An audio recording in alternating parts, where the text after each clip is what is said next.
magandang hapon po sa ating lahat. And sa Luzon, Visayas, and Mindanao, magandang hapon sa inyong lahat na nandito at nakikipakinig sa atin, nakakakita sa atin dito sa ating Facebook and sa Zoom, no? Para sa ating mga kababayan dyan, nakapampangan, mayat at kapanapon sa atin, na imbaga malim naman sa ating mga kapampangan na kabsat dyan, masanto siyang arem, at marhay na hapon sa mga taga Bicol. Sa Visayas naman, maayong hapon, maupay nga kulop, maayong ukto, at sa mga taga Mindanao nating kapatid na laging sumusubaybay. Assalamualaikum, malingkat, mahapon, mapiyak, hautua, alongan, and buenas tardes, parang nanggaling dyan sa malayong lupain ng Zamboanga. Para sa atin naman pong mga banyaga o sa mga foreigners na nakikinig, good afternoon, annyeonghaseyo, konnichiwa, salamat siyang and siyang wuhaw sa ating mga kapatid na mga Chinese na nandyan. Welcome sa ating regular na tagapakinig din na nasa Zoom at sa Facebook Live. Yes, naku, alam niyo po ito yung ating ika-65 or 65th episode ng The Filipino Sustainable Development Goals or SDG Action Hour. Ito yung lingguhan nating kumustahan, kwentuhan, para sa maganda, maayos, mabuti at makabuluhang kinabukasan. Isang oras at kalahati na naman ito ng hitik na talakayan ng mga usaping napapanahon.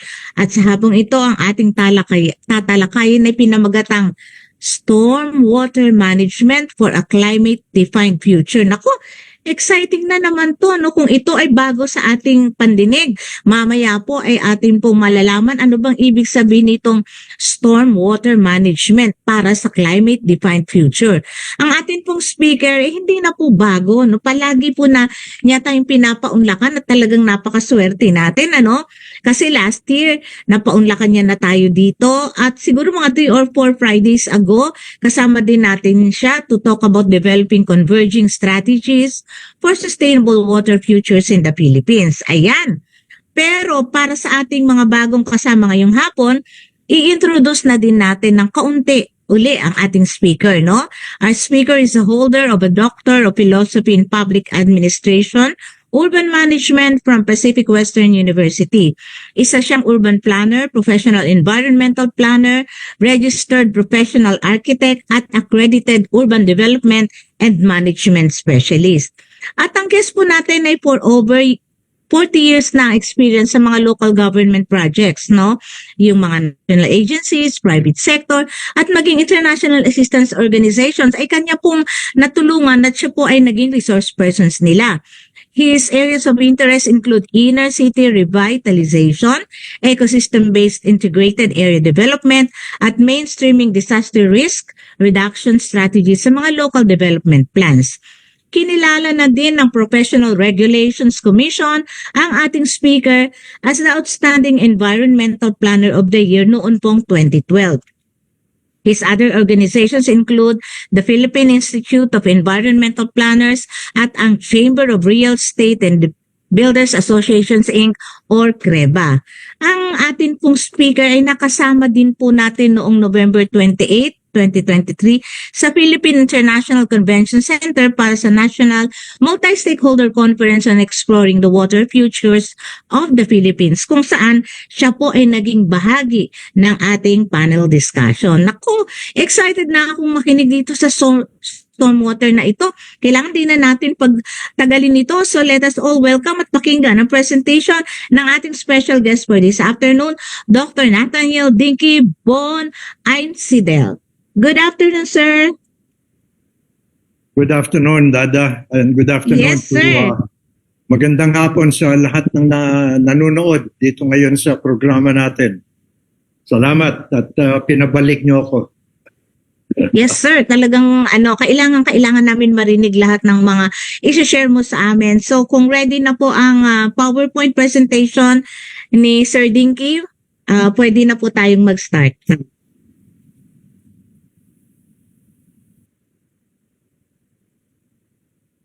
Okay. Sige, itay lang natin malagay sa Paki-play para lumaki, mas slideshow. Jane, paki-slideshow. Pindutin mo tong, yan. Thank you. Okay. Go ahead, sir. Okay, so napili kong title itong stormwater management or sa ibang salita tubig baha, di ba? Tubig baha. Naisipan kong itong i-present dahil sa itong mga nakaraang araw lumabas yung topic ng sponge cities, no? I-explain ko to siguro habang nag-ano tayo, habang pinapresent ako. Sige, next slide please. Well, alam naman nating lahat na because of climate change, nagiging problema yung baha. No? And specifically dito sa Pilipinas, when we talk about tubig baha, itong nasa forefront ng changes ng flood control.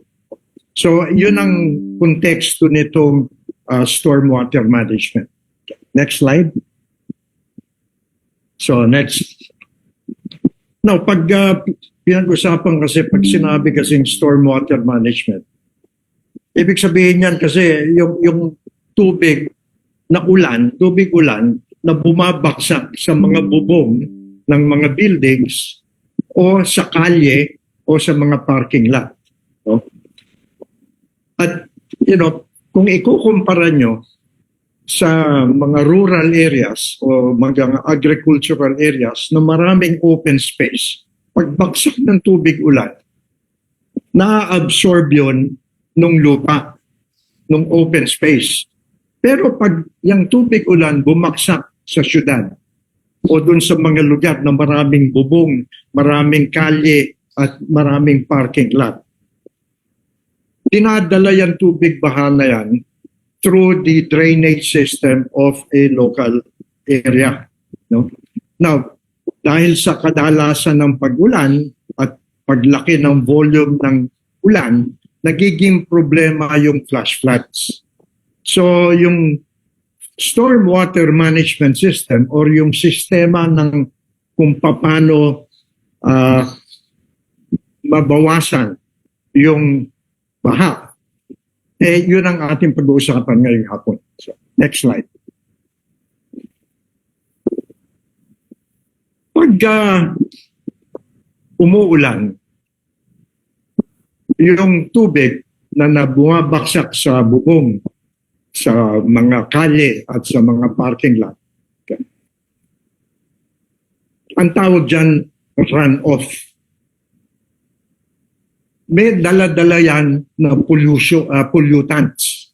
Kasi pagbaksak ng tubig ulan sa kalye, okay, dala-dala niyan, pagpunta dun sa drainage system, yung mga motor oil na nasa kalye, yung basura na nasa kalye, at saka kung ano-ano pang mga cleaners na ginagamit natin sa bahay natin na natatapon lamang sa kalye.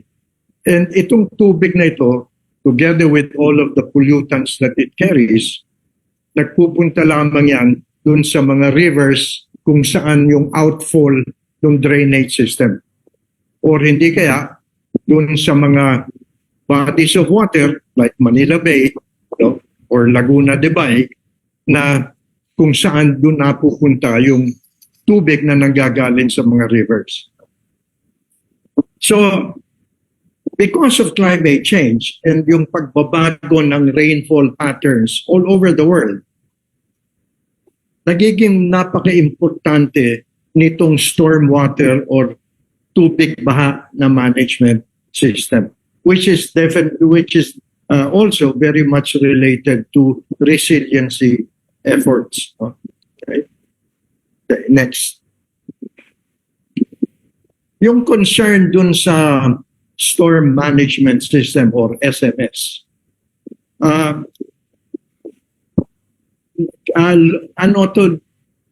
Lumalabas na nagiging napapadalas na pinag-uusapan dahil sa yung frequency din ng flash floods.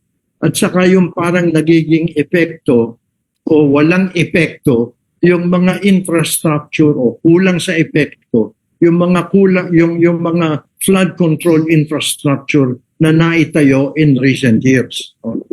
Now, kung ikukumpara natin yung mga sistema ng drainage sa ating mga cities dun sa natural watershed. Yung natural watershed, pag bumaksak ang ulan, nag-a-adapt siya at saka dahil na-absorb niya yung tubig ulan o yung tubig baha, hindi mabilis ang daloy ng tubig dun sa mga rivers o dun sa mga creeks. Pero pag ang kailangan nating intindihin, ano ba yung type of stormwater control mechanisms or yung SCM? Kasi kailangan nating maintindihan ano ba yung characteristics pag bagsak ng tubig ulan sa isang lugar? Ano ba yung hydrology na tinatawag, yung science ng hydrology? Para maitugma natin yung design approach at saka yung treatment process na nararapat dun sa sitwasyon na yun. Okay? So, very specific yung characteristics ng tubig baha o tubig ulan at saka yung hydrology in particular locations. In other words, hindi yan uniform all throughout the Philippines. Di ba? Yung baksak ng tubig ulan, let's say sa Luzon, or sa, palagay na natin, specific na probinsya, Pampanga. Okay? Iba ang characteristics kung sa Laguna ang baksak o kung sa Northern Luzon o sa Ilocos ang baksak ng tubig ulan. Iba yung hydrology ng lugar na yun.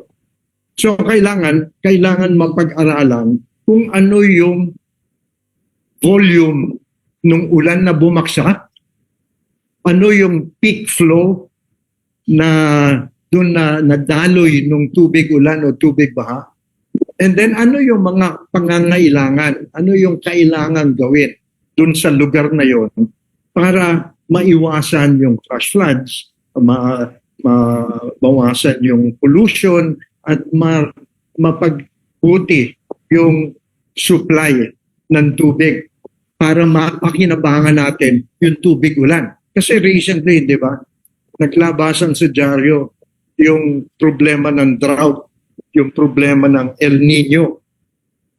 Bakit natin pinoproblema yung drought?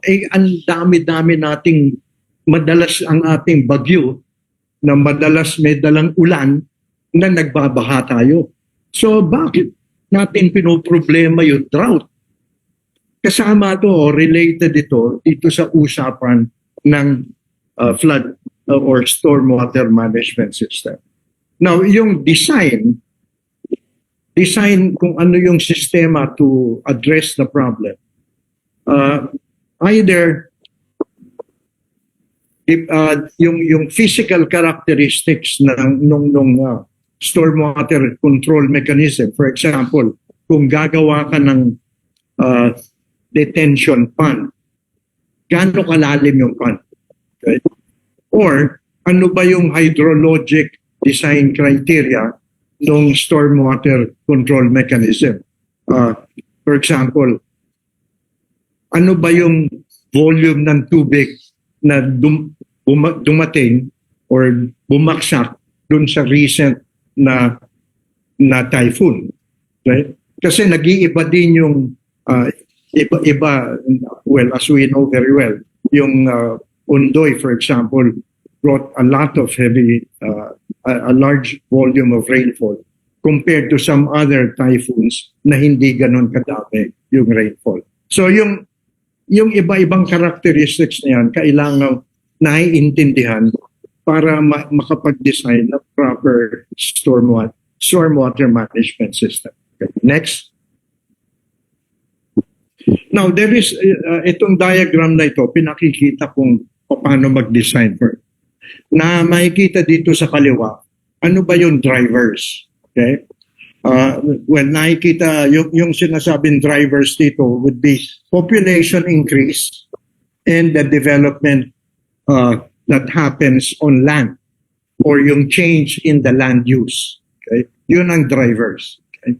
Now, ano ang pressures? There will be, because of increased population, there will be increased water demand. Okay? Now, because of development, there will be increase in pollutant sources. There will be soil compaction and increased overland flow.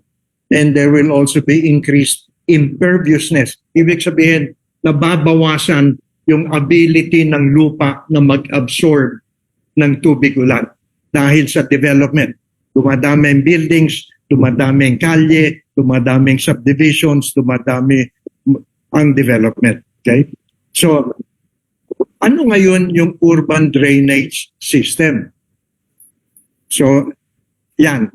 Increased wastewater production, increased stormwater runoff, sewer and treatment plant overloads, decreased water quality, decreased spread of runoff generation, increased peak volume, and then ano ang impacts niyan? So reduction of freshwater resources, reduced ecological health, increased flood risk, and loss of natural landscape. Given all this, ano ngayon ang management response na kailangan? Okay? So ito ang overall framework kung paano mag-design for climate change. Okay, next. Now, one of the objectives, of course, of stormwater management for climate change is enhancing resilience.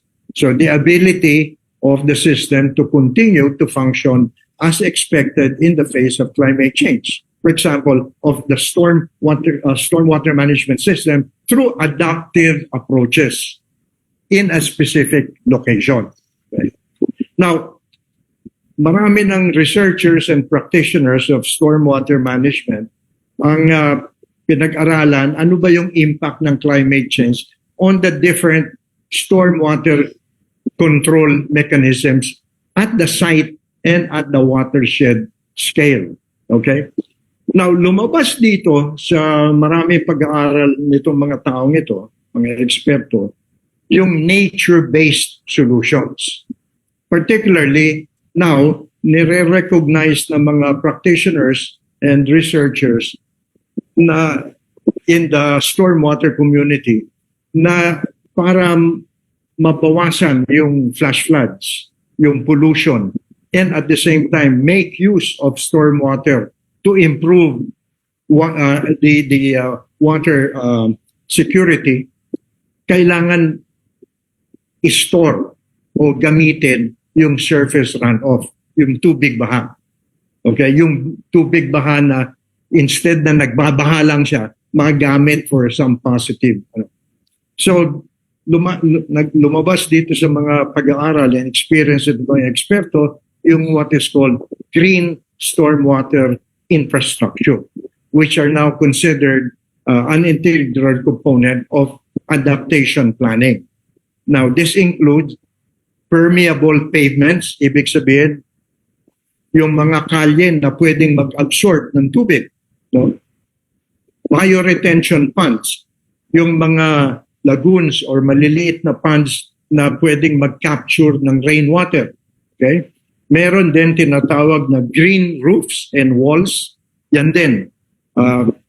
Those are also facilities for rainwater harvesting, rain gardens, grass drainage swales, and constructed wetlands. These are some of the examples of what are now known or becoming popular as nature-based solutions.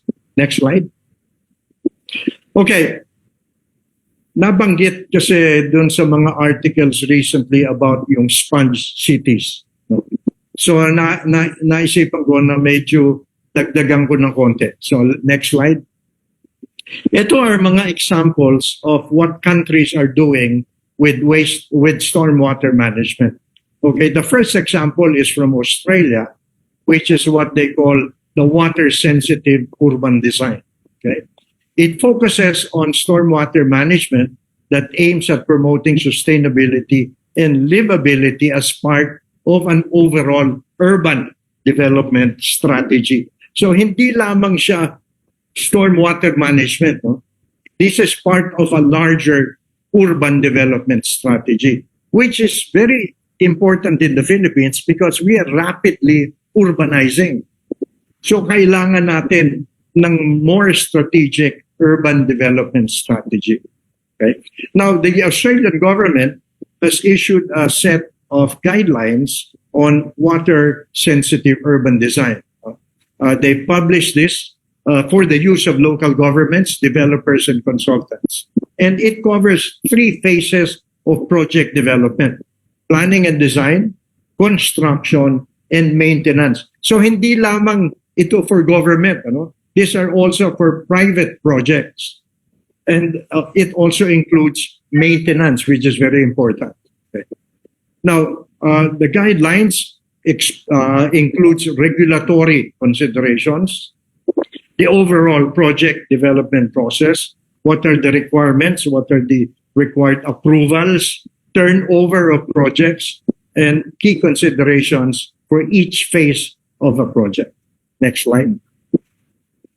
By the way, the pictures that are being shown come from the countries that I'm talking about.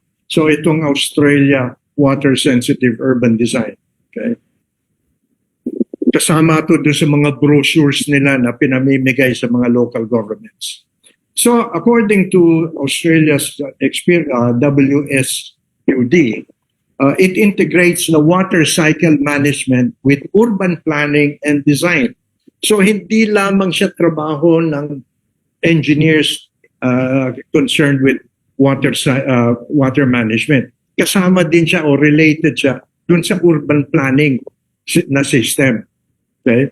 The aim is to mimic the natural systems to minimize on the natural water cycle and receiving water bodies. Okay? So makikita nyo dito sa diagram na pag bumabaksak ang ulan sa bundok, this is also similar to what is being promoted by our government, yung ridge-to-reef approach for the preparation of comprehensive land use plans. Okay? It offers an alternative to the traditional conveyance approach to stormwater management by acting at the development scale. In other words, at the source, kung saan bumabaksak yung ulan, and thereby reducing the required size of the structural stormwater management system, like the pipes, culverts, and canals. The aim of WSUD is to minimize impervious surfaces. In other words, yung surface na hindi nakaka-absorb ng tubig ulan. Another objective is to reuse water on site, incorporate retention basins to reduce peak flows. In other words, to mabawasan yung dami ng tubig na napupunta sa ilog at yung bilis ng pagdagsa ng flow ng tubig sa mga ilog. And another objective is to incorporate treatment systems to remove the pollutants. Next. So what are the key principles of Australia's water-sensitive urban design? Protect and enhance natural water systems within urban environments. Integrate stormwater treatment into the landscape. Ito yung example na nabanggit ko earlier about constructed wetlands. Minimizing the visual and recreational amenity of developments. As I think many of us would appreciate, when there are water bodies, they are amenities, magandang i-preserve. So kung merong area na natural na may tendency magbaha, instead na tatambakan, baka mas maganda gawin nating lagoon or pond and part of the park of a community. Another objective, key principle is the improvement of the quality of water, draining from urban developments into the receiving environments. In other words, mabawasan yung pollution ng ating rivers, lakes, and bays.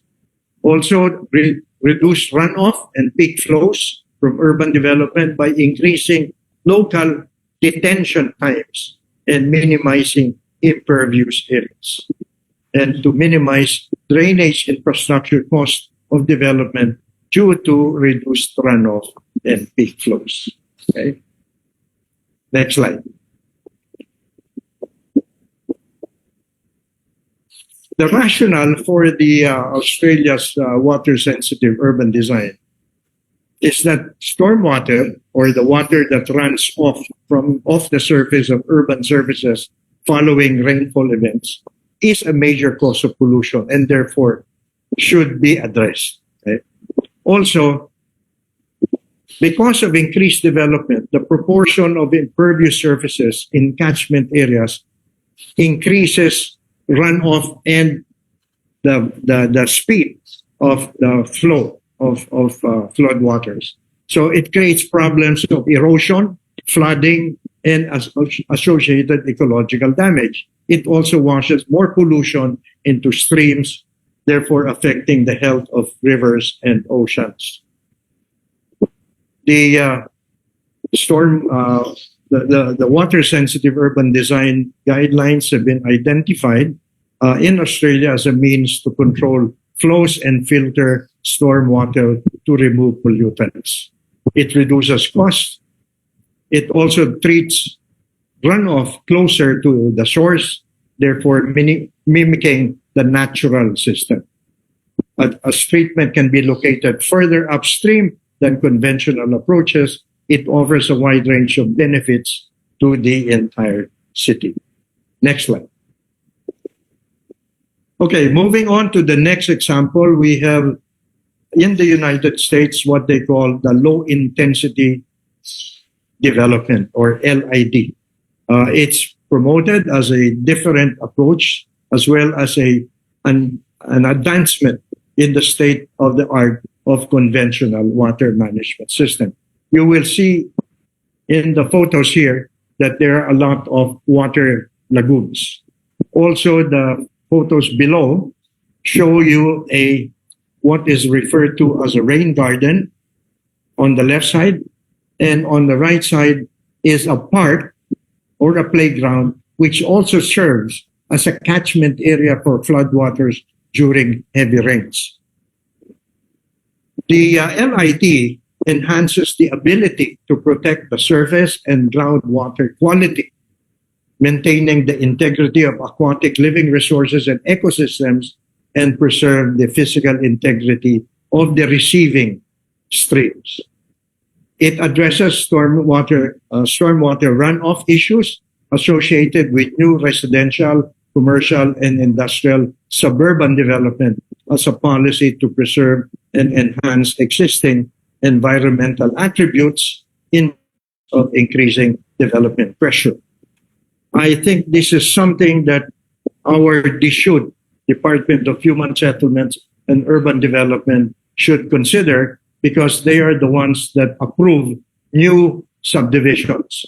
And lumalabas kasi sa ating, marami sa ating mga subdivisions, hindi masyadong pinag-iisipan yung stormwater management.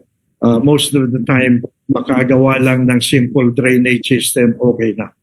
Next slide, please. So, ang objective ng LID is to achieve stormwater control through the creation of a hydrologically functional landscape. As I mentioned earlier, kailangan nating maintindihan kung ano yung hydrology ng lugar.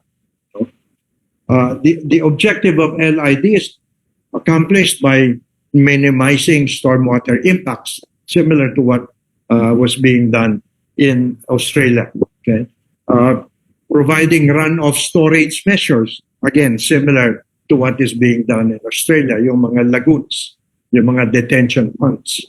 Maintaining pre-development time of concentration by strategically routing flows to maintain travel time and to control the discharge.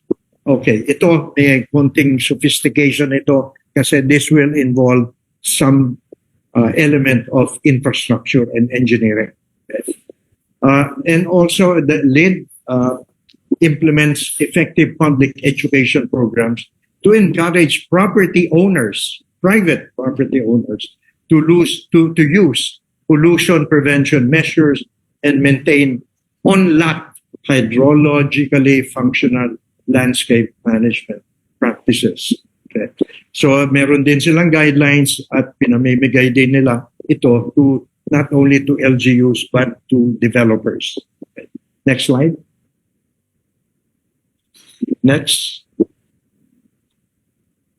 Now this is a diagram that shows the LID approach, and you will see in the diagram that it integrates site planning, hydrologic analysis, the integrated management practices, erosion and sediment control, and public outreach program.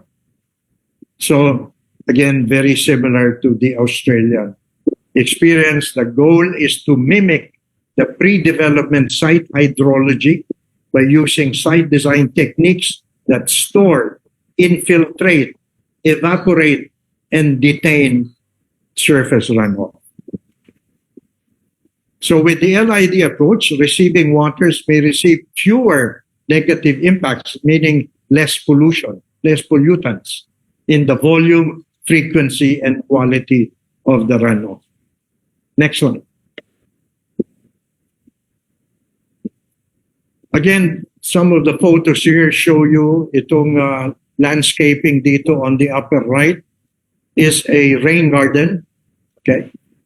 Now, you will see here also on the left a treatment of a sidewalk that includes rainwater harvesting system. So instead na culverts, instead of underground drainage pipes, yung tubig na bumabaksak sa kalye is diverted to this small ponds that are also planted with landscaping material. So maganda din siyang tingnan, at the same time nababawasan yung tubig na nagpupunta sa ilog at sa dagat. Now, these are just some of the examples. Again, infiltration is something that is encouraged, and also, by the way, on the lower right photo is a roof garden that also captures rainwater on rooftops of buildings. Next slide. Okay, moving on to the next example, which is the United Kingdom's Sustainable Drainage System, or SUDS. Okay, very similar to the Australian and to the American systems that have been shown earlier. The SUDS is a national standard that the UK, the United Kingdom, has adopted. Okay? It is associated with their Flood Water Management Act. So meron silang law on flood water management. Tayo wala niyan. Sila meron. Okay? So in addition to having that law on flood water management, they have these guidelines on sustainable drainage systems. And it refers to structures such as retention ponds, wetlands, infiltration basins, or swales, yung picture na pinakita ko kanina, that allow surface water to soak slowly onto the ground over time. Okay? And as again you will see from the diagram here, it looks at rainwater demand, it looks at biodiversity and ecology, on the use of water for recreation and health, the use of water for amenity and economy, also looking at the quality of water, climate resilience, and flood risk management. Next slide. So again, some of the pictures here are from the UK that shows you swales, the bioswales retention basins, open spaces that can absorb rainwater. So again, the SUDS structures work by capturing and holding the excess water and allowing as much as possible to drain away over time close to where the water fell. Slowing the water down in this way mimics how rainwater would naturally drain away if less surfaces were covered in buildings, concrete, and tarmac. Yung word na tarmac, very British. Okay, let's move on to the next slide. Next slide. Okay, the last example is what has come up recently in the news, which is example number 4, which is the China Sponge Cities program.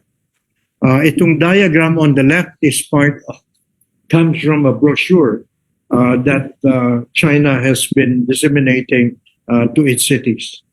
The program was initiated in 2015, right? And it is based on the realization that the country's rapidly increasing urbanization, together with climate change hazards from the increased frequency and severity of extreme weather events, requires urgent urban adaptation. Because nga, rapidly urbanizing yung buong mundo. Okay? So it has adopted nature-based solutions to complement, I'd like to emphasize that, to complement the existing system of stormwater management that comprises of both structural or gray infrastructure and non-structural measures, meaning disaster preparedness and early warning systems. The nature-based solutions that the Chinese have adopted are aimed at enhancing climate change resilience, effectively reducing disaster risks such as those from floods, droughts, urban heat islands, desertification, and landslides. Next slide. Again, you will see here on the photos on the left, large lagoons, which the Chinese cities have adopted because this is something that's unique to China and also to Vietnam in the case of Asia, where the communist countries control ownership of the land, and therefore they can afford to dictate the implementation of large impounding lagoons, as you can see from the pictures. Now, the Sponge Cities program of China addresses the 4 major water-related problems. Okay, too much water, too little water, polluted water, and muddy waters. Okay? This is what they're experiencing in China. So this is what they want to address. Initially, the program has chosen 30 cities, and they've received some money to initiate water-related nature-based solutions. The nature-based solutions and the green infrastructure projects include wetlands, water retention ponds and parks, pervious pavements, bioswales, rain gardens, green roofs. Okay, all of this to improve stormwater management and reduce urban runoff and flooding. Also, they deliver many other ecosystem benefits, such as the improvement of air and water quality, cooler microclimates, and recreational green spaces for the growing number of city dwellers. Next slide. As you will see here on the left, the top right photo here is a roof garden, which is becoming more and more common among the buildings in the Sponge City of China. So the Sponge City program aims to improve the management of the local water cycles by integrating the management of flood risk, water scarcity, because they're also having problems of drought and lack of water, and water pollution. In North China, where water resources are scarce, rainwater is captured during storms and stored and reused in dry periods when water is available for watering green areas, cleaning streets, and for industry. Okay. While the Smart City objectives are applied across the whole of China, each city has specific climate risks which are considered in its planning and planning of the appropriate water management actions that it will adopt.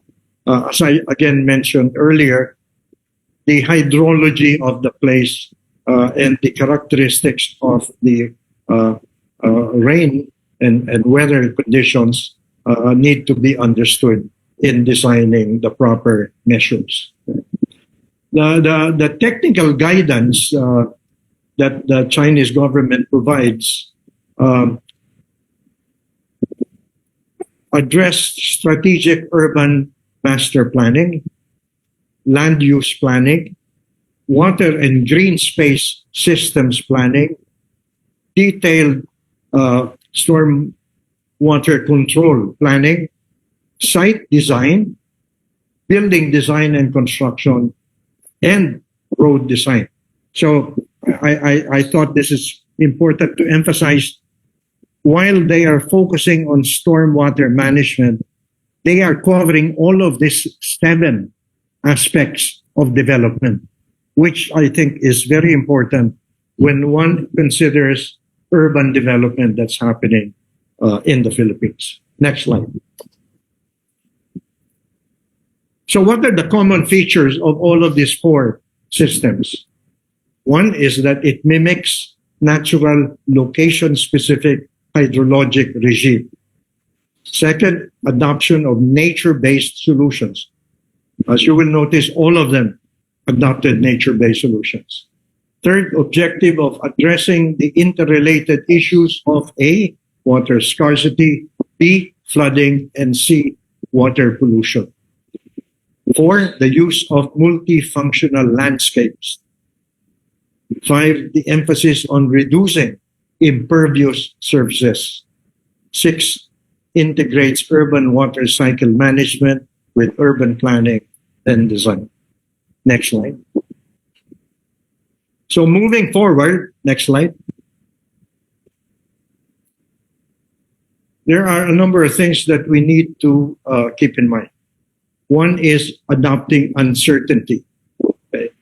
When we look at the watershed, we're talking ridge to reef, etc. The approaches for planning under uncertainty should be integrated into the long-term planning to produce robust and resilient solutions to a changing climate and the range of future conditions. So scenario planning is very important, and I think this is one of the things that the Resilience Institute of UP is trying to promote. And I think this is something that we really need to pursue further. The linkage between design criteria and risk needs to be re-emphasized in education and design. And there must be flexibility and adaptive capacity in decision making also to adapt quickly as new information becomes available. The problem with some of the major infrastructure projects that our government adopts in solving flooding is that this infrastructure are not easily adaptable to changing conditions. Pag biglang dumami yung ulan, pag biglang lumakas yung bagyo, biglang bumilis yung daloy ng tubig, hindi nakaka-adapt yung infrastructure as quickly as nature is able to do. Also thinking at the system scale. So coordinated, systematic implementation of stormwater control mechanisms in a watershed is necessary to achieve the desired outcome related to reducing urban water pollution and improving the health of our receiving bodies like rivers, lagoons, lakes, and bays, and improving the health of the receiving bodies as well. So system scale thinking can also lead to better integrated water cycle management in which stormwater can be utilized as a component of the water supply. This is very important because of our repeated El Nino phenomenon that brings about drought in a number of areas. Next slide. Also, the use of multifunctional landscapes. LGU, our local government, should consider a diverse mix of stormwater control mechanisms to build redundancy in their urban drainage system. For example, this picture on the lower left is a playground, okay? And you will see children playing there. But then this is an adventure kind of playground, okay? Because it also retains floodwaters. Okay? So public school playgrounds may be retrofitted, maybe, to serve as multifunctional stormwater parks, utilizing bioretention ponds. And also incorporate technology. The maintenance of stormwater control mechanisms is critical to combating urban flooding from extreme weather to ensure that these facilities are functioning optimally. Now, with new technologies coming up, we can maybe use the Internet of Things, sensor technologies, and data-driven maintenance systems to assist in identifying the important factors that cause failure in our drainage systems and flood control infrastructure to help optimize maintenance activities. Next slide. Also, scale up climate change adaptation investments. And this means basically investing in disaster risk mapping, simulation modeling, and adaptation of preventive measures. I just wanted to show here in the images here the maps that show the areas that are likely to be inundated because of sea level rise. And because we do have the means of disaster risk mapping, we know where this flooding will take place and what these areas are and where the flooding will take place. So we need to invest more in this, and the LGUs need to understand and make better use of these maps. And finally, to transform the policy, regulation, engineering, and construction nexus to overcome the mindset that sees hard engineering and gray infrastructure as the only form of stormwater control.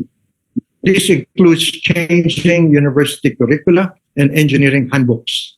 Cost benefit and economic analysis need to assess nature-based solutions and compare them with gray infrastructure solutions. Next slide. We need to preserve our green open space. We don't have enough of them, and we are actually even losing what remains. So we need to increase that amount, and we need to emphasize more the prevention and conservation of these spaces. And to broaden education and awareness throughout society, including school children, because people of all ages and walks of life need to better understand and appreciate the factors that contribute to flooding and related water problems.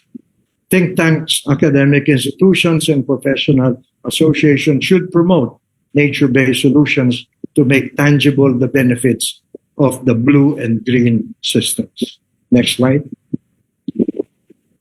As we know, climate change is no longer at the horizon. It has arrived and will continue to overload our drainage and stormwater management systems. But most of our towns and cities, including those situated in river basins and floodplains, have not considered the impacts of climate change in the design of their existing drainage systems, if they have designed it at all. At the same time, the legacy of this existing drainage infrastructure has largely been inadequate, as evidenced by the more frequent and increasingly more severe flooding that we are experiencing. Next slide. So in response to the limitations of traditional green infrastructure and nature-based solutions are now valued more and being used increasingly around the world. Ideally, gray and green solutions are systematically integrated and mutually support each other to support the goal of making our towns and cities more resilient in the face of a climate-defined future. I think this is the last. Thank you very much. And I'm willing to answer questions if there are any. Maraming salamat po. Maraming salamat, sir. Naku, napaka-informative po talaga ng inyong presentation. And pati ako napapaisip kasi ang ganda po nitong inyong presentation. Siguro yung una kong itatanong, sir, ito po ba ay naipresent nyo na, sir, sa mga LGUs or kung anong mga government agency? Kasi napakaganda po ng iyong mga pinakita sa amin, sir. Hindi ko kayo ang unang audience ko. Kasi Yan. si Dr. Luli contacted me and sabi niya, pwede ka bang mag-present about sponge cities? Sabi ko, meron akong pine-prepare because pero this is a continuing thing, hindi naman to Yes, sir.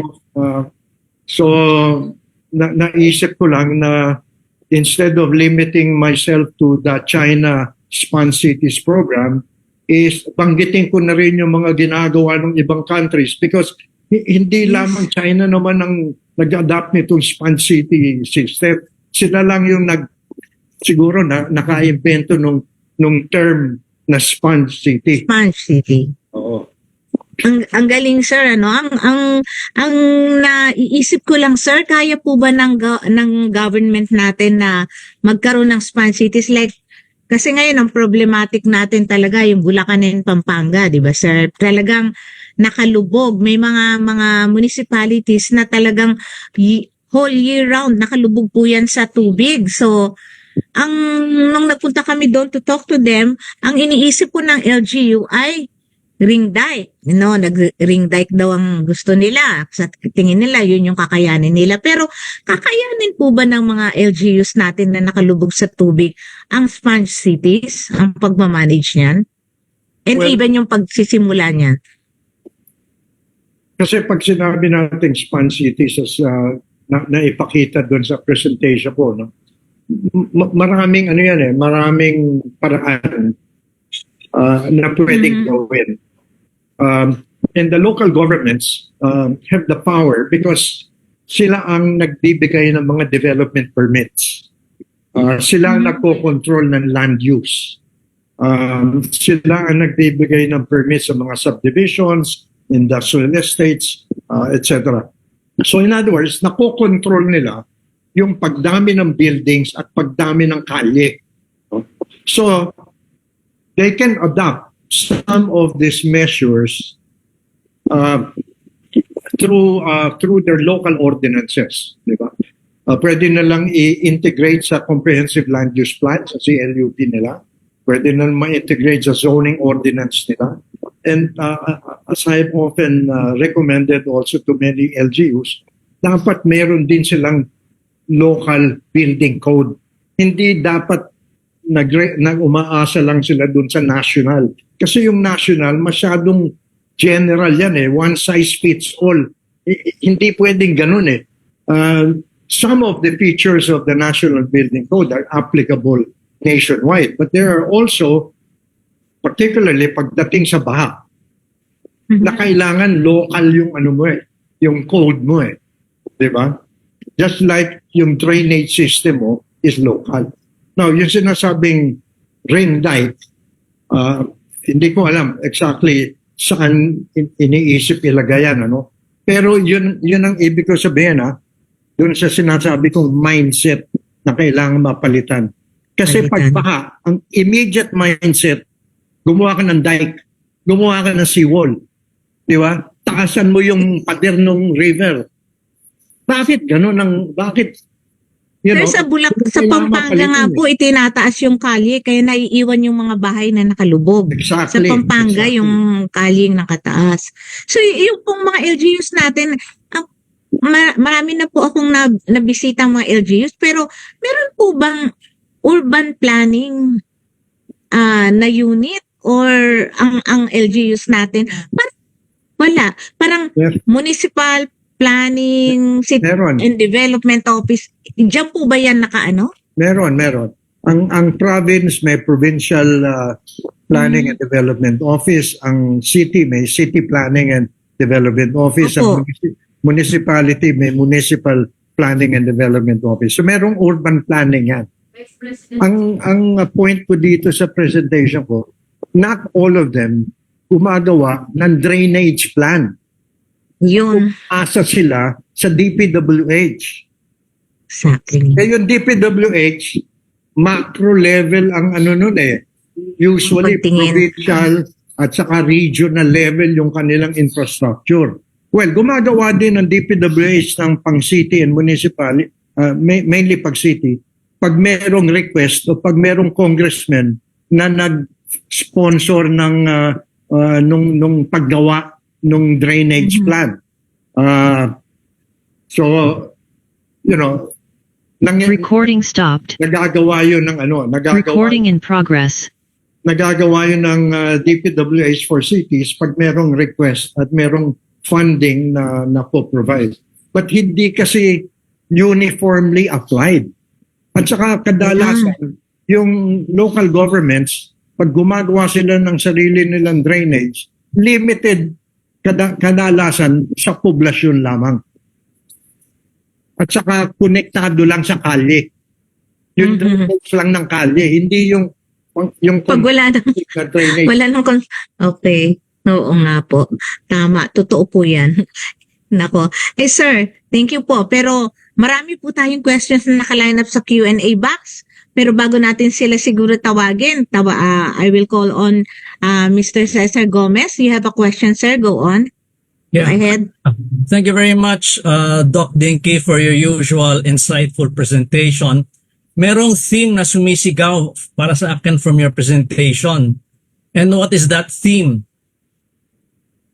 Assertive and authentic governance. Assertive and authentic governance. Yan ang sumisigaw sa akin when I was listening to your presentation because you mentioned 4 countries, Australia, US, UK, China. 3 of the 4 are capitalist and China is a communist country, while 3 have private property while China owns properties. But still these 4 were able, or are able to come up with assertive governance. Okay. Which leads me to the other side of governance, which is the participation of the citizenry in land use, stormwater, economic water.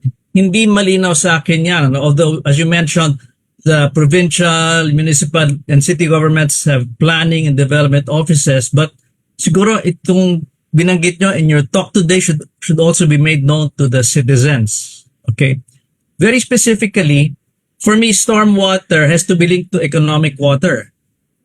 Economic water is for human consumption, commercial, industrial water, and agricultural water. I think that has to be linked in because what percentage of the stormwater can be used for artificial aquifer recharge? Okay, so that comes to mind. But anyway, just to summarize my points, governance. And I think wala lang si academician Glenn Tabios, but Doc Lurie is here. Perhaps in due time we can bring in CPAG, College Public Administration Governance, because the critical insights brought by our speaker really relates to governance. Okay. Thank you very much. Thank you very much.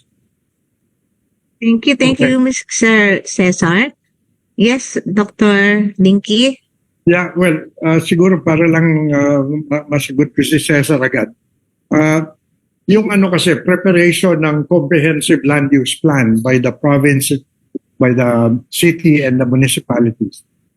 may ano yan may proseso yan and it requires public participation. Okay? In fact, meron niyang minimum of 3 public hearings. No? Bago ma-adapt ang comprehensive land use plan ng isang probinsya, city or municipality, kailangan magdaan sila dun sa process na merong participation yung local development council, in other words, public participation, so that naiintindihan ng mga tao kung ano ang ipinaplano. No? But yun nga, Cesar, ang problema is that hindi lahat follow the hindi genuine yung participation in a number of places.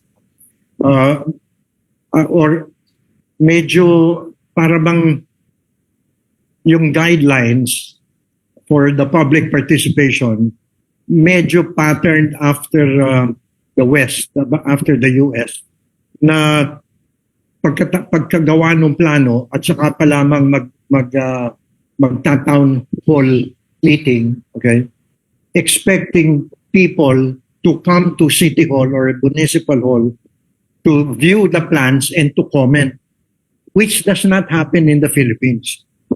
Diba? Yung nagpupunta sa City Hall at Municipal Hall, yung merong kailangan lamang ng some kind of certificate or magbabayad ng some kind of a service fee or may pero yung pupunta sa City Hall, munisipyo para tumingin ng plano, lalo na ang yung mga taong ang hanap buhay involves an 8 to 5 na trabaho na daily wage earner. Mapapapunta mo ba yun sa munisipyo? Yun ang so hindi effective yung sistema because kailangan lalabas ka dun sa community Kailangan dadalin mo yung plano dun sa community at dun mo i-discuss. Hindi yung papupuntahin mo yung mga tao sa munisipyo para it doesn't work. Yeah, one last addition, Doc Dinky. Nawala si Doc Luli, no?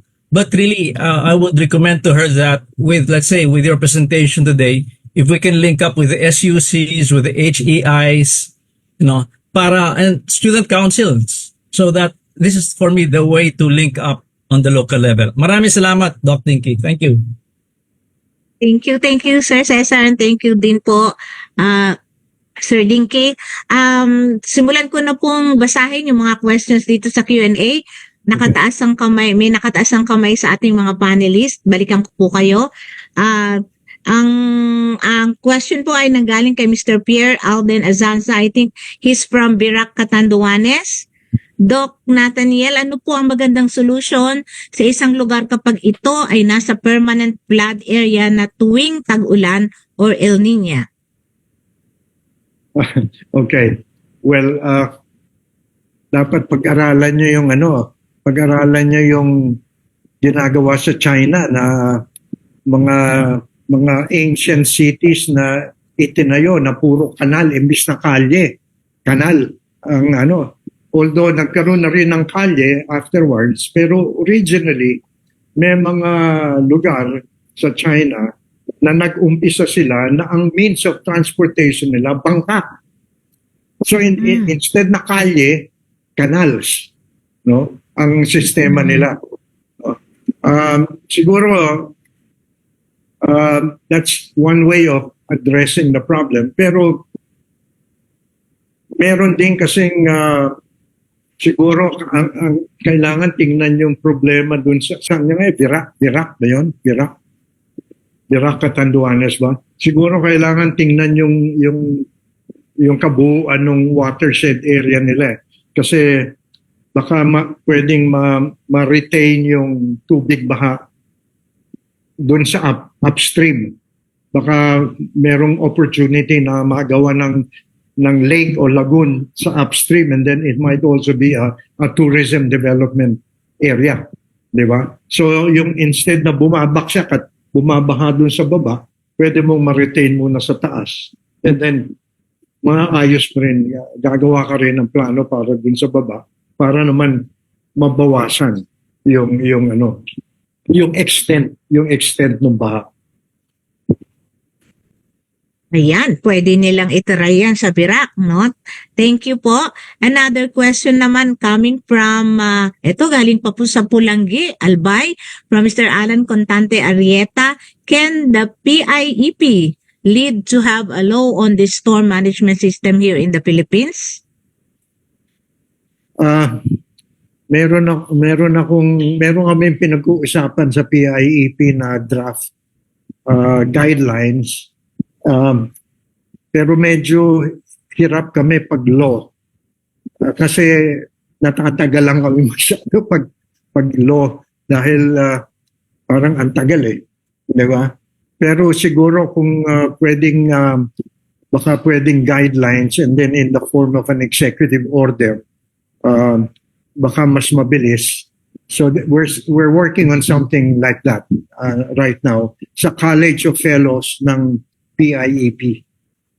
Ayan, maganda yan. We'll look forward to that, sir, no? Sana, talagang mag-push through yan. Question from Jose Carlo Dizon. Thank you po for your presentation, sir. Philippines is one of the most vulnerable country in terms of flood disaster. This kind of technology has been widely used in other developed countries. What do you think is the first major step that we need to do in order to adopt this kind of technology? What do you think is the major hindrance to adopt this technology in our country and other developing countries? Okay, well, ang major obstacle natin dito sa Pilipinas, wala tayong national storm management policy. Kung titingnan mo sa merong supposed to be there's nothing in the National Building Code. Wala eh. I have been asking around kung meron bang national policy on stormwater management. Walang maibigay sa akin. And so hinahanap ko sa local government code kung ano naman yung sinasabi ng local government code na dapat ginagawa ng LGU. So sinasabi naman doon, responsibility ng LGU na i-address yung drainage system ng lugar niya. Okay? But it does not provide guidelines on how to do it. Sinasabi lang, gawan mo, responsibilidad mo yung drainage. Okay, responsibilidad ko rin. Ang daming responsibilidad ng LGU. Di ba? Pero kung wala kasi nung guidelines, mahihirapan yung LGU to implement. So I think that's a major obstacle that needs to be addressed. Kailangan ng some kind of a national policy that will tell LGUs, kailangan yung gawin ito. Kasi ginagawa ng DPWH, major flood control infrastructure. Kailangan kumabit kayo doon. Kung hindi kayo kakabit doon, walang mangyayari. Babahain kayo. So yun I think is what is necessary. Yes, thank you, sir. So, bago ko po basahin yung question ng isa pa sa Q&A box, nakataas po ang kami ni Academician Gisela Concepcion. Yes, ma'am, go ahead. Maraming salamat, Dada. I'm here because I'm concerned about the river flooding, basin flooding in Davao and the rest of Mindanao. So, I was just at the meeting of the MINDAO, that is the NEDA of Mindanao, a planning meeting with the NRCP, which is linked with the NAST. And also, I attended the MINDA board meeting, also a BARM international conference. So we know that this part of our country is, among the poorest part of our country and among the poorest. And so they told us that their most serious problem for which they need our help is the river basin flooding. And the analysis they have is that it's not because of the storms that recently visited Davao. It's actually from the highlands of Bukidnon. And so it looks like case of deforestation, and also in the riverbanks there are human settlements, and we do not know. They are not sure if there are problems of drainage because of the deposits of say waste or other materials. So I would like to suggest that the team of NS Luli Cruz and an academician, Glenn Tabios, who hails from Bukidnon, and I already told him about it last night because I saw him in UP, and also of academician Mahar Lagmay, could try to look at data that is specific for the Davao area. And I am referring first of all to the DOST DREAM LiDAR data that was generated several years ago, and it's on flooding data all over the country. I don't know if it was completed and if there is such data in Mindanao. So I just asked the Phil's Director General, the Philippine Space Agency DG, Joel Marciano, now whether he has the data, because I also learned that it might be in the hands of UP, and I learned it might be in fact with the Resilience Institute. So this kind of data is already available, and it could be the basis for some modeling that could be done in the area of Davao. I know that the team of NS Luli and the academicians Glenn and Mahar have been recently to Tacloban because of the same flooding problem. So it would be nice if the lessons learned in Pampanga can be applied be applied in Leyte and also in Davao. But we know that it really depends on the topography of these different localities. My second question, Dr. Dinky, is in the case of water catchments, okay, so ways to save our water from the storms in reservoirs. Our major concern from the health viewpoint is how we will maintain these water catchments, these ponds, so that they do not become breeding grounds for mosquitoes or other insects that carry a disease like dengue. Okay, so those are my two comments and questions. Thank you. Okay. Thank you, ma'am. Okay. Well, thank you for the question about yung detention ponds for replenishing the groundwater resources and for slowing down the floodwaters. In the countries that I mentioned, they're often either part of the what is called the public realm or the public areas in communities and in cities and municipalities. And they're basically either the responsibility of the LGU or the homeowners association in case it's a private subdivision. So to ensure that these are not breeding grounds for mosquitoes and other,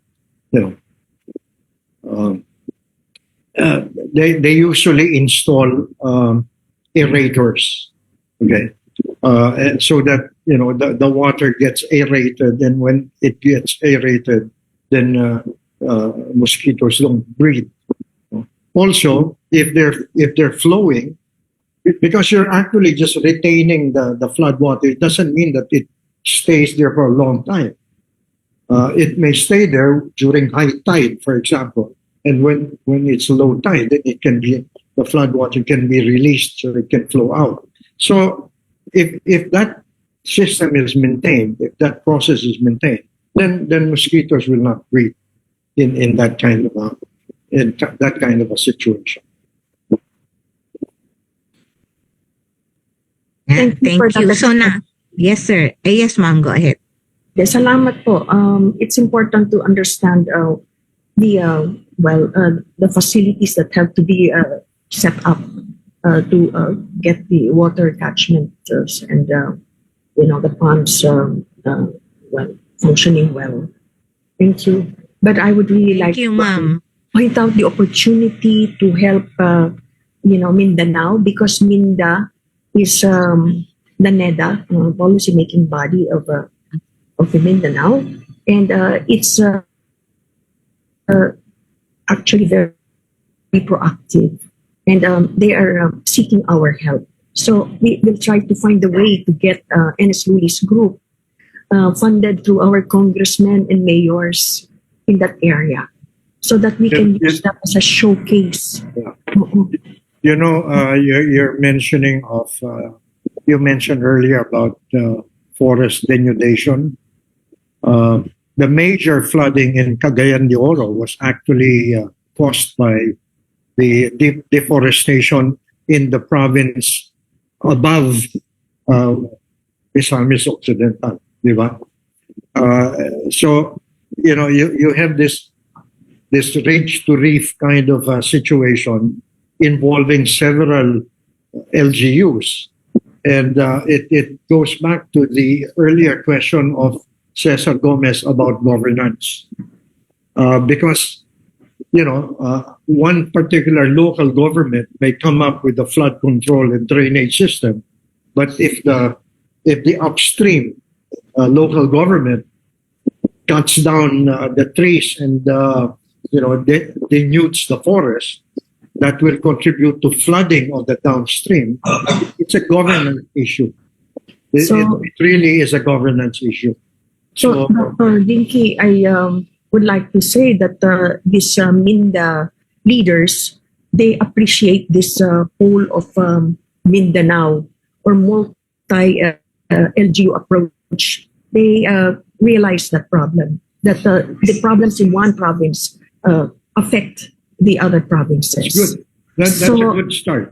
It's a good start, and we do not want to lose this opportunity to help them, because they realize it's a very urgent problem. It's their top problem that for which they need our help.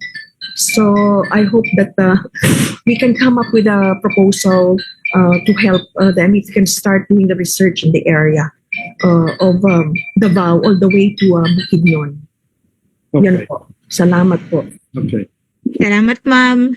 Okay, nakataas po ang kamay ni Mr. Aixeneres, but unahin ko lang po kasi nauna po yung nasa Q&A. From Mia Ann Sara Mendoza of Quezon Province, may I inquire, sir, what is your point of view on the government projects like river widening and construction of retarding basins as LGU's solution for heavily flooded areas? Ito po bang mga projects na to can be considered as timely, sustainable resolution? Mahirap sagutin yung mga ganyang question without my knowing the specific situation, Kasi pag sinabi mong widening ng river, bakit siya kailangan i-widen? Is it because parang yung carrying capacity niya Maapaw. is increased, and then yung paglalagay ng yung pag-construct ng mga detention ponds, saan lugar ba yan? Kasi as I mentioned in my presentation, very location specific kasi yung problema ng flood control and drainage. So kailangan maintindihan yung sitwasyon. Kasi baka kaya yun ang pinopose ng mga solution is because meron silang ginawang pag-aaral na dun they were brought to that kind of solution na sa tingin nila yun ang appropriate na solution dun sa problemang dun sa lugar na yun. So Depende sa ano depende sa context nung at saka yung circumstances nung location. proyekto. Yan. Thank you. So, another question? This probably is our last question for this session. Mr. Ike Cineres, go ahead po.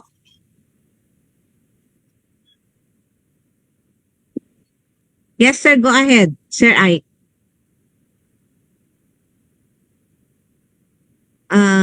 Wala po yata kayong audio, Sir Ike. Yeah, I'm here. Okay po. Pwede na ba? Yeah. Pwede na po, sir. Go ahead. My line of work is ICT, no? So because of that, I'm familiar with GIS, IoT, and among others, no? Ang masasabi ko, karamihan ng mga LGU, mayroon na silang GIS mapping project, eh. But many of them are not aware na yung GIS, aside from using it for tax mapping, pwede rin yan sa hazard mapping. Yes. GIS kasi yan eh. So it's just an additional layer, no? And as a matter of fact, many of them do not see the connection between GIS mapping and CLUP. Ang GIS kasi nagagamit na yan sa CLUP. In fact, I was also a consultant to Makati before. Makati City. Ginawa namin yung GIS nila. Na-discover ko, hindi talaga reliable yung lumang flat map. So we had to redo the whole thing using Mohon at saka aerial survey. No? But because of that, we discovered also, pag mayroon ka palang GIS mapping, madali nang gumawa ng topo. Yung kasing flat map, 2D. So double jeopardy kasi hindi na nga siya reliable, hindi pa accurate ang data. But if you have GIS map, no, and then you create 3D topo, napakaganda eh. But to sum it up, I think, Sir Dinky, ang problem is more of political rather than technical. Oo. Tingin ko nga kanina parang gospel ito eh. We have to convince the mayors and the governors to adopt this.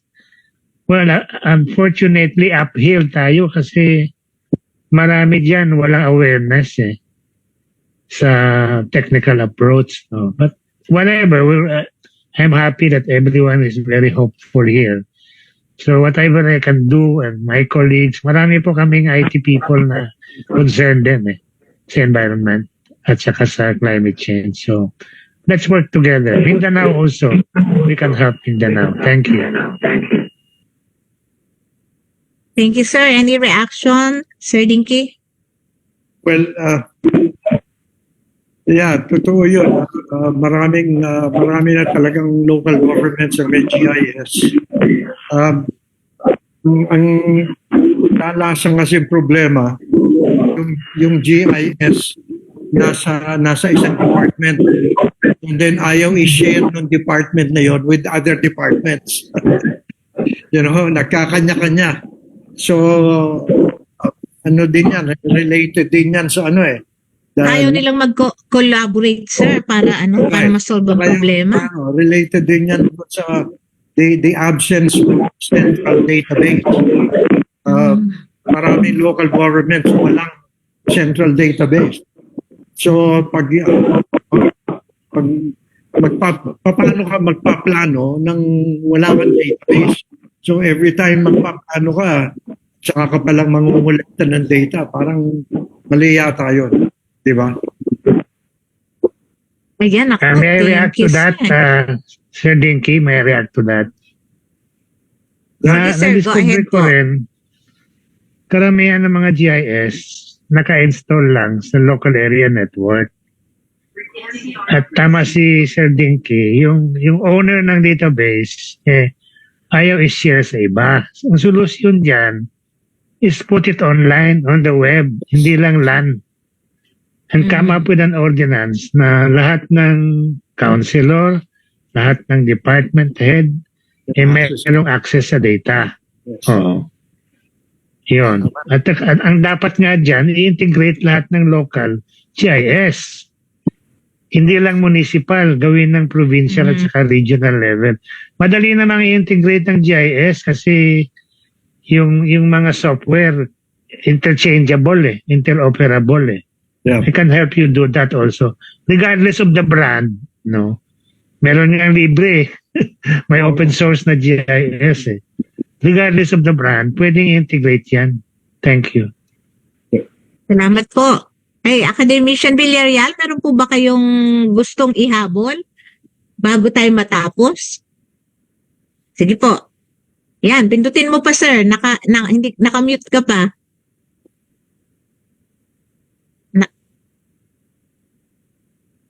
Ay, yan. Ay, hindi pa po. Sige sir, isa pa pong pindot.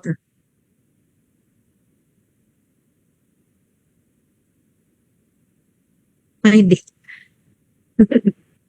Hindi pa mahanap ni sir kung nasaan yung kanyang mic. Nasa baba po yata yung banda sir. Sa baba, sa left side. Tingnan niyo po yung picture ng mic. Ayan. Ayan. Thank you very much. Thank you. Kanina po ako taas ng kamay because the presentation of Dr. Von Einsiedel ay nakagising po ng aking damdamin at medyo napapaluha ako because ako po ay grew up in Marikina Valley. For almost 17 years, basta po may bagyo, ay nakakaranas po kami ng napakahirap na sitwasyon. Mataas po kami ng second floor ng aming tahanan at hindi po kami nakakababa hanggat mga 2-3 araw dahil po doon sa tubig. And yung pong present ninyo, ako ay medyo touch. Pero ang tanong ko po ay ganito. Doon po ba sa Marikina Valley dahil it is between the range of Sierra Madre at saka yung hills starting from Montalban going to Quezon City. Ang tanong ko po meron po bang plano ang pamahalaan na malunasan po ang tinatawag nating mga pagbahagyaan na lumalala lalo na ngayong napakaraming mga factories kaliwat kanan. So yun po ang aking tanong sa inyong. Well, ang pagkaalam ko po, meron pong Metro Manila Flood Control Master Plan, which is updated so often, so many, so depending, hindi ko po alam kung when it was last updated. Pero ang pagkaintindi ko po, ina-update itong master plan na ito. So, at saka ang isa pong hindi ko pa rin alam, yung kasi yung pong San Mateo, Montalban area, labas na po yan ng Metro Manila, no? Pero I imagine dahil dyan nang gagaling yung tubig na dumadaloy sa Marikina River, siguro kasama po yan sa pagpaplano. Diyan, Marikina River po, ang nomenclature po niya sa Muti. At paglabas po niya ay doon na sa may Pasig. Kaya nung araw po, ang mga kantyawan ng mga taga Marikina po raw nag-aaral pa sa Pasig. Nasabi naman ng mga taga Marikina, kayo nga pati ilog namin ginagamit nyo dahil Marikina River tawag doon. Maraming salamat po.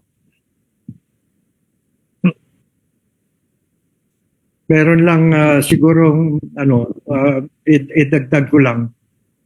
Nung nag-typhoon Ondoy, naalala nyo, 2009, maraming namatay dyan sa Provident Village sa Marikina. Opo. Yeah.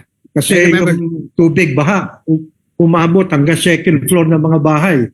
So maraming mga nakulong doon sa second floor na nalunod at namatay. Yung mga nakaligtas, yung mga nakalabas, nakaakyat sa bubong. Hindi ba? Dahil po yung Marikina River, pagkatawid po ng tulay, ang tinutumbok na noon halos yung Provident Village na yan. Kaya dyan maraming, nang tinatayo pa po yun, ang mga tamarikina, sinasabi na, nako, pagka bumagyo, kawawa mga tao dyan. Yun nangyari ho, every year, nagkakaranas sila. Exactly. Isa pong malaking contribution diyan sa baha na yan, yung pong SM Marikina. Dapat po yun nagawa ng remedyo na hindi ganun kalawak yung para na medyo nabawasan ng konti yung pagbara niya doon sa Marikina River. Anyway, ano po yan? Tama kayo. Ako, Controversial. maraming salamat, Academician Villar. Naku, talaga naman, sir. Tuwing ikaw yung guest namin, talagang lumalampas talaga tayo. Kailangan yata 2 hours. So, pero ang dami-dami po namin natutunan at ang dami pa namin kailangang matutunan, sir. So, siguro hindi lang dapat 3 beses na natin naging guest si sir. So, there will be another siguro episode na may invite ka namin uli, sir. Kung meron ng update, kung biglang nagkaroon na ng isang sponge city sa Pilipinas, na bakit? Malay natin, sir, Sigurado ikaw ang magbabalita sa amin yan, sir. Yung isang nagtanong online na sinasabi na meron silang planong yung widening ng river at saka yung detention pond. Baka yun. Baka yun, sir? Kailangan, sir, nakausapin nila kayo, para maging mas maayos yung proyekto nila. Anyway, kulang na naman tayo sa oras pero ang dami nating natutunan, hitik na hitik yung discussion natin. So we would like to thank you in behalf of the Future Earth Philippines, sir, the National Academy of Science and Technology, ang ating unit SEA, and then also ang NRCP. Marami pong salamat, sir, again for gracing our SDG Action Hour this afternoon. And para po sa mga nanonood sa atin, sa Facebook Live, sa YouTube, kung mapapanood nyo po kami tomorrow or mamayang gabi, nandyan ito. Marami pong salamat sa pakikinig nyo at panonood nyo sa amin every Friday. And so we look forward again to see you again next Friday for another exciting and interesting topic to be discussed. Marami pong salamat and thank you. See you again on Friday. Thank you, sir. Marami pong salamat. Thank you.